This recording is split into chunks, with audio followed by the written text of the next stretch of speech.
Pessoal, infelizmente, muito daquilo que a gente já desconfiava veio à tona hoje aí, né? Primeiro com o jornalista Gabriel Amaral, do canal Raiz Tricolor, e depois com o jornalista Caio Blois, do portal Super Esporte.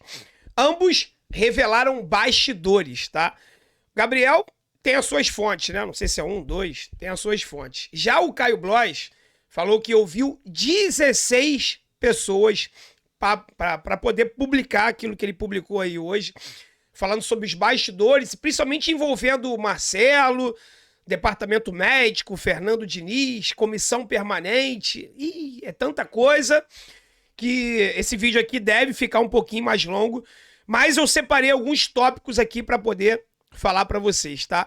É muito chato sempre gravar vídeo sobre isso, mas a gente já percebia que alguma coisa estava acontecendo fora de campo que não é normal, né? Essa queda brusca de rendimento do Fluminense, na minha opinião, não é só oriunda aí dos desfalques e tudo mais. Tinha mais coisa por trás disso e essas coisas vieram à tona no dia de hoje e a gente vai falar sobre isso aqui. Tá legal, pessoal? Se você não for inscrito no canal, se inscreva agora. Para você que estiver chegando hoje pela primeira vez, muito prazer. Meu nome é André Luiz. Aqui é o canal Sentimento Tricolor, a casa do torcedor do Fluminense e torcedores de outros clubes também, que não torçam pro Flu, mas quiser trocar uma ideia com a gente, falar sobre futebol, seja muito bem-vindo, tá? Se você já for inscrito, não deixa de ativar todas as notificações, tá legal? Vamos lá, eu vou começar aqui pelos tópicos que eu separei, então eu vou ler um resumão que eu fiz aqui e depois eu vou pontuar alguns detalhes aqui com vocês, tá legal? As informações que eu vou trazer para você aqui tá misturadas, tá? Uma parte foi informada pelo Gabriel, outra parte pelo Caio Blois, enfim. Os dois jornalistas aí que publicaram sobre os bastidores do Fluminense no dia de hoje. Existe uma divergência de entendimento entre Marcelo e o treinador Fernando Diniz. Marcelo entendeu que, quando foi contratado, ele só jogaria os jogos grandes. Já Fernando Diniz e sua comissão técnica entendem que todos devem estar disponíveis sempre. Isso vem gerando certo desgaste na relação entre o Marcelo e o Fernando Diniz, desde a chegada do superatleta com uma carreira internacional super vitoriosa, né? Eu acho que eu vou lendo e vou fazendo meus comentários, porque eu não vou aguentar. Marcelo reclamou bastante internamente de ser escalado contra o Cuiabá e o Paysandu. Outros titulares se queixam também da falta de rotação do elenco, entretanto, de uma forma bem mais velada que a do Marcelo. Se por um lado eu não concordo que o Marcelo tenha chegado pro Fluminense só para jogar os jogos grandes, isso não existe, né? Ele tá vindo para jogar pelo Flu.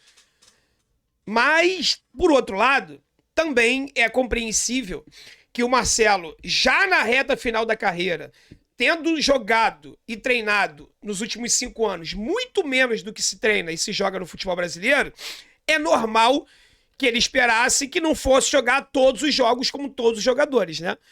Como eu sempre falo aqui no canal, o Marcelo é um super trunfo. Ele é para ser utilizado em momentos especiais. Não sei se só nos jogos grandes, mas pelo menos uma vez na semana. Já o Diniz, não. Ele tratou o Marcelo como ele trata o Piranha, o Thiago Santos. Óbvio que ia dar merda. O departamento médico do Fluminense também está em rota de colisão com a comissão técnica, segundo os jornalistas. O DM entende que a metodologia da comissão técnica do Fluminense tem forçado os jogadores e ocasionado lesões no elenco. Já a comissão técnica parte do pressuposto que, sem sacrifício, não existe vitória. E não pretende reduzir a carga em cima do elenco, nem aumentar a rotação dele. Ou seja, mesmo com essa conversa e esse entendimento que o excesso de esforço, treinos enlouquecedores, estão causando lesões, nem assim a comissão técnica vai diminuir a intensidade e vai rodar o elenco. Ela vai continuar fazendo o que ela está fazendo. Bom, na Marinha tem uma expressão que a gente usa que o excesso de vibração mata o combatente, né? Em qualquer modalidade esportiva, se você dá uma carga maior do que o atleta pode suportar, é óbvio que ele vai estourar. E quem controla essa carga é a comissão técnica, junto com a fisiologia, com a preparação física. Então, será que os caras não estão enxergando isso?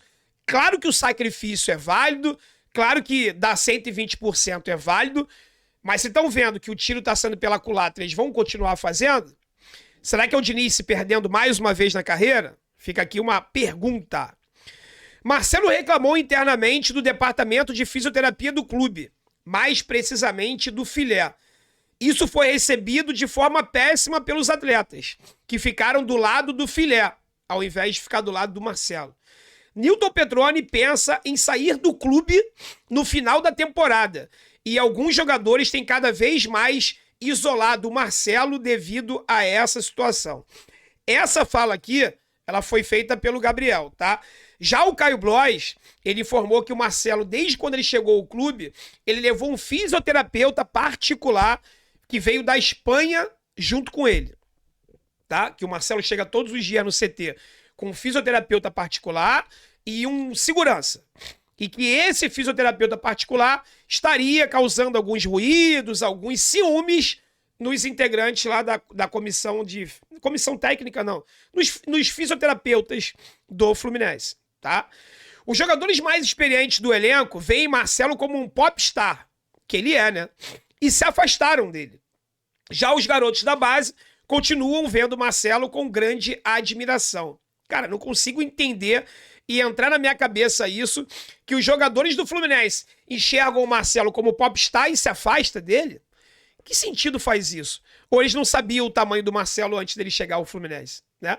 Enfim, se isso realmente estiver acontecendo, para mim é uma atitude errada dos outros atletas. Eu não sei como o Marcelo se comporta. Se ele se isola do grupo, se ele ignora os caras, ou que os caras junto lá no meio da panelinha dele estão isolando o Marcelo. Após ver a repercussão de que teria pipocado de jogar o Fla-Flu, o segundo jogo da Copa do Brasil, Marcelo fez uma cobrança forte em Paulo Agione para que fosse divulgado o real quadro da lesão dele. Marcelo ficou muito chateado da forma que tudo foi gerido internamente. E eu também, né? O Marcelo, acostumado com o super profissionalismo do Real Madrid, chega aqui no Fluminense e vê o Fluminense falando de panturrilha dura, que o Marcelo não teria lesão nenhuma, apenas um incômodo. Aí eu pergunto, para que esconder? Para que se comunicar dessa forma? Essa é uma das críticas que eu já faço há muito tempo, tá? E dou total razão ao Marcelo com isso. É um modus operandi que ele precisa ser mudado imediatamente no Fluminense. Já mudou com o Alexander, informaram a lesão do Alexander direitinho. Já o Felipe Melo ficou fora do jogo porque teve um incômodo no joelho. E aí? Por quanto tempo ele vai ficar fora? Fez exame? Foi diagnosticada lesão? Não foi lesão? Foi só um susto? Ninguém sabe até agora. Pode ser que no momento que você assiste esse vídeo já tenha saído alguma notícia sobre o Felipe Melo. Até agora, nada. Ele ficou fora do último jogo contra o Galo sem a gente fazer a mínima ideia do que ele tem. Então o Marcelo tá certíssimo. Ele foi lançado aos leões mesmo. O torcedor achou que ele tinha pipocado, porque afinal de contas, se o Marcelo não tem lesão, por que ele não joga? Só que ele tinha lesão. E eu já tinha alertado isso pra vocês aqui desde o primeiro dia. Quando o Diniz falou que ele não tinha nada, apenas uma panturrilha dura. O que eu falei pra você aqui? Você que acompanha o canal sabe, né? O departamento de fisioterapia está em rota de colisão com o Marcelo, pelas seguidas críticas feitas pelo atleta internamente. Essa parte aqui eu não consigo entender muito bem, já que as informações elas não batem, né? A informação do Gabriel é uma, como eu falei, do Caio Blois é outra. Se o Marcelo tem o seu fisioterapeuta particular, ele não tem por que estar criticando o filé, já que ele não se trata com os profissionais do clube, né? Então, esse ponto aqui, para mim, precisa ser mais bem esclarecido. Desde o título carioca, o Fluminense tem impedido da imprensa de ir cobrir o dia a dia do clube, justamente para evitar o vazamento de que o clima vem se deteriorando lá dentro, tá? Isso também é verdade. Depois do título carioca, foram uma ou duas coletivas no máximo, quando anteriormente era pelo menos uma por semana, tá? A imprensa não acompanha o dia a dia do clube, mas pelo menos uma vez na semana tinha alguma coletiva, e já há bastante tempo que não tem nada. Jogadores vindo de Xerém reclamam da falta de oportunidade que vem tendo do Fluminense, devido à baixa rotação do elenco.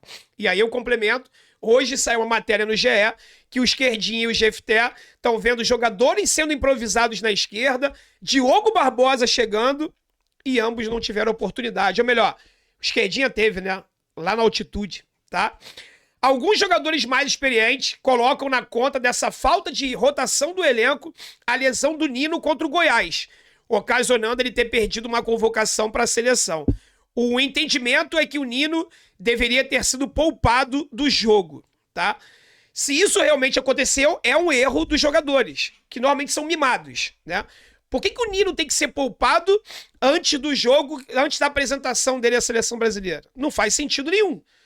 Rotação de elenco é uma coisa. Todos nós concordamos que tem que ter. Outra coisa é ele ser poupado pelo simples fato que ele vai se apresentar à seleção brasileira. Para mim, isso não faz nenhum sentido, tá? Se essa é uma reclamação dos jogadores, para mim é uma reclamação equivocada. Ele não tinha que ter sido poupado nada por causa disso. Ele teria que ter sido poupado se ele tivesse com os índices apontados pela fisiologia de alto desgaste e que se ele jogasse ele poderia ter uma lesão. Fora isso, não tem motivo para poupar o Nino só porque ele vai se apresentar à seleção brasileira ou à seleção de qualquer outro país, qualquer outro jogador, tá? Para mim, pessoal, está sendo iniciado um processo de fritura, tá? De quem, André? Do Marcelo, do Diniz? Eu não sei. Mas seja lá quem vazou essas informações, vazou porque está completamente insatisfeito com o que está acontecendo. Eu aqui agora, eu não consigo identificar se esse processo de fritura seria para o Marcelo ou para o Diniz, ou para os dois. Enfim, o fato é, com que intenção vazaram esses bastidores? Né? Com qual a intenção? O Gabriel conversou com as suas fontes. O Caio Blois relata na matéria que conversou com 16 pessoas. Cara, é muita gente. São 16 pessoas, tá? Então, assim, vazaram algo interno que não era para ser vazado. Com qual intuito? Não sei. Eu entendo, gostaria de saber a tua opinião, que quem vazou vazou porque não aguenta mais. Ou seja lá os métodos do Diniz, ou seja lá o comportamento do Marcelo. E aí eu pergunto, aonde está a diretoria nesse momento? Se tudo isso está acontecendo desde o título carioca, por que o Mário, o Angione, o Fred já não tomaram a frente do negócio? Se tá vendo que o Marcelo tá isolado do grupo, por que não chamou? Vamos conversar. Se o Marcelo tá internamente fazendo críticas ao Filé, um dos melhores fisioterapeutas do mundo, né? Por que o Paulo Angione já não falou? Ô, Marcelo, calma aí, cara, aguenta aqui. Já não tem o teu fisioterapeuta particular? Por que você tá falando mal do cara aqui? Que sentido faz isso? E o Marcelo, com toda a razão, reclamando que ele foi jogado aos leões, né? Quando falaram que ele não tinha lesão nenhuma, só não foi pro jogo porque ele não se sentiu confortável. Pô, que porra é essa? Que amadorismo é esse, cara? É algo inacreditável. Né? Ah, os jogadores acham o Marcelo um popstar. Ele é um popstar. Só para citar um exemplo do tamanho do Marcelo no mundo, o Instagram dele tem mais seguidores que todos os clubes da Série A juntos. Dá pra ter noção do tamanho desse cara? Aí os atletas do Fluminense ficam mimimi porque ele é estrelinha. É claro que ele é estrelinha. Ele só não precisa se comportar como tal. Mas eu acho estranho um cara que dá atenção pros jovens, conversa com os garotos da base, tira foto, posta, tá junto. Ou seja, ele é humildade em pessoa com os garotos que não são nada. Com os jogadores mais consolidados, ele vai ser estrelinha, ele não vai conversar, não vai falar. Não faz muito sentido isso pra mim, não, tá?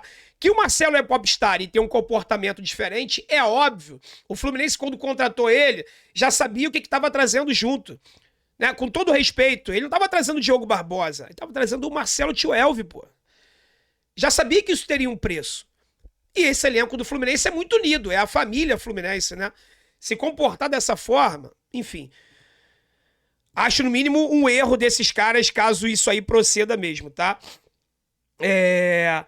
Em relação ao Marcelo ser amigo dos caras, eu acho que ele não tem que ser amigo, né? Ele, se puder ser amigo, ótimo, mas ele tem que se dar bem, ser educado, falar, ter um bom relacionamento dentro de campo e se entrosarem dentro de campo, tá?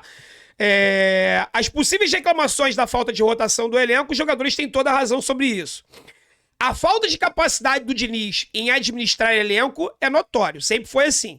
Ele tem problema por quase todos os lugares que ele passou. E a gente percebe isso quando ele manda o Fábio tomar naquele lugar aos 45 minutos do segundo tempo no jogo contra o River Plate. O Diniz tem que entender que ele não pode e não deve ficar xingando os jogadores assim, tá? A possível suposta discordância do departamento médico, telefone tocando no meio do meio da gravação do vídeo, não vou atender, também não vou editar, não. Deixa eu até tirar aqui o som, pronto. Isso não existe, né? Saiu também informação, acho que não estava nesse texto aqui que eu li, não, de que a comissão permanente estaria insatisfeita com os métodos adotados pela equipe técnica do Diniz. Pô, peraí, cara. A comissão permanente, ela está diretamente ligada à comissão técnica, ela está subordinada à comissão técnica do Diniz, né? A comissão permanente, ela é um braço, digamos assim, da comissão técnica do Diniz. Ela não tem que intervir, não tem que questionar nada, na minha opinião, tá? Não tem que questionar nada. Ela pode conversar, trocar uma ideia, mas ela tem que acatar o que o treinador e a sua equipe principal estão colocando ali como planejamento, tá? Ou seja, rapaziada, algo acontece, algo fede no CT Carlos Castilho. E foi muito bom isso ter vindo hoje através do Gabriel e através do Caio Blois também, porque a gente já tem uma noção de que algo está acontecendo. Repito, apuração minha, não trago nada novo, porque os contatos que eu fiz, todos eles não me atenderam, escolheram o silêncio. Isso para mim já é a melhor resposta, tá? Então, realmente, a maior parte disso tudo que está sendo falado aí deve realmente proceder. E é por isso que eu tô gravando aqui o vídeo para você e dando os créditos aí, lógico, a quem trouxe a informação pra gente, tá legal? Se eu souber de alguma coisa, se sair mais alguma notícia em relação a isso, a gente traz aqui para vocês, mas espero muito que isso seja resolvido quanto antes. A diretoria do Fluminense, presidente Mário Bittencourt, Paulo Angione, tem que atuar para ontem. Para ontem. Se existe algum tipo de fritura pro Marcelo ou pro Diniz, que isso acabe agora. Porque esse tipo de covardia eu não tolero. Mesmo eu tendo todas as críticas a fazer ao Diniz, ao trabalho que no momento é péssimo, que ele tá realizando no Fluminense, e eu não vou admitir que fritura, covardia sejam feitas com o cara. Que se jogue limpo, né? Que se jogue limpo. Agora não esse tipo de sacanagem aí. Tá legal? E com o Marcelo, então, nem se fala, né? Com o Marcelo, então, nem se fala. Já pensou? A gente perdeu o Marcelo por problemas de relacionamento dele com os outros jogadores, com comissão técnica. Aí, ao fim do mundo, vai ser vergonha. Não vai ser a vergonha nacional, não. Vai ser uma vergonha mundial. Porque o Marcelo, sim, é um popstar, é um jogador nível mundo. Não é jogador nível Brasil e muito menos Rio de Janeiro, tá? Então, que as cabeças pensantes do Fluminense possam administrar isso aí o mais rápido possível, resolver esses problemas, cortar o mal pela raiz, e que o Fluminense possa voltar a trilhar aí o caminho do sucesso. Tá legal, galera? Notícia não é boa, mas notícia é notícia, e a gente tá aqui pra dá-la sempre quando ela aparecer. Tá legal? Obrigado você que chegou até aqui. Se não tiver deixado o like, deixa agora. E não esquece de se inscrever no canal aí que você vai ajudar bastante, tá legal? Fiquem com Deus, pessoal. Forte abraço. Saudações tricolores.